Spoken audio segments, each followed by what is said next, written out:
नाज़रीन, गाजी कहावड़ विच शहर में मस्जिद प्राइमरी स्कूल गुलाम नबी अबड़ो ऐं प्राइमरी स्कूल कुर्बान अली कहावड़ स्कूलनि जे प्लाट जी मालिकीअ जे दावेदार बशीर अबड़ो ऐं रियाज़ अबड़ो ताला हणी छॾिया आहिनि। उन्हनि तालीम खाते खां 2 नौकरियूं ॾियण जो मुतालबो कयो आहे। इन हवाले सां ॾिसूं था मुसविर हुसैन कहावड़ जी हीअ रिपोर्ट। नाज़रीन, गाजी कहावड़ मस्जिद प्राइमरी स्कूल ऐं सिराई कुर्बान अली कहावड़ स्कूल के प्लाट जे दावेदार रियाज़ अबड़ो ऐं साईं बशीर अहमद अबड़े ताला हणी नौकरी जो मुतालबो कयो आहे। जेसिताईं नौकरी न मिलंदी त उहे ताला बरक़रार रहंदा। उन हवाले सां असां उस्ताद साहिबान खां ऐं प्लाट जे दावेदार मालिकनि सां ॻाल्हि ॿोल कंदासीं। नायब उस्ताद जो हेड मास्टर असांजो आहे बशीर अहमद अबड़ो, उनजे पीउ जे नाले जो स्कूल आहे गुलाम नबी अबड़े जो।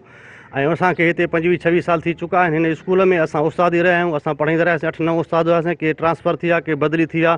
हिननि जे मुख़्तलिफ़ नमूननि सां मुख़्तलिफ़ सालनि में ईडीओ डीओ डायरेक्टर ईंदा, हुनखे चवंदो आहे तव्हांखे नौकरी ॾींदासीं। सो अॼु हिननि दोस्तनि वरी बि 3 दफ़ा अॻु में ताला लॻी चुका। हिन साल बि हाणे हिननि तालो हयो आहे दोस्तनि, हुननि जो जाइज़ हक़ आहे, हुनखे ॾिनो वञे त बहितरु थींदो। बिल्डिंग में असांखे डीओ साहब, जज साहब, कुर्बान अली ख़ान कहावड़ जी बिल्डिंग कान हुई, उन में असांखे हिते शिफ्ट कयो आहिनि। उन जे लाइ 15 साल थी विया आहिनि असां हिन स्कूल में ई पढ़ाईंदा अचूं था। पहिरियों असां वटि 5 उस्ताद हुया, कंहिं सबबनि जे करे हाणे 2 उस्ताद बदिली थी विया आहिनि। बाक़ी असां आहियूं 3 ॼणा, उहे बि हिन ई स्कूल में पढ़ाईंदा आहियूं। हिन में लिखत में अॻूणे तालीम अमलदारनि ॾिनो त तव्हांखे 2 नौकरियूं ॾींदासीं। हींअर ताईं असांखे न पटियाली मिली न चौकीदारी मिली।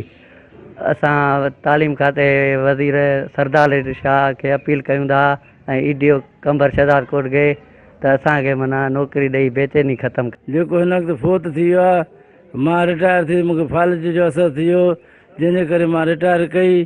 25 साल हिते मां ड्यूटी कई आहे। स्कूल असांजे वाल साहब नाले थिया, जंहिंजे करे असां ताला आहिनि। गवर्नमेंट खे अपील आहे वज़ीर आला सिंध खे, सभिनी खे तालीम खाते वारनि खे त असांखे नौकरी जो हक़ ॾिनो वञे।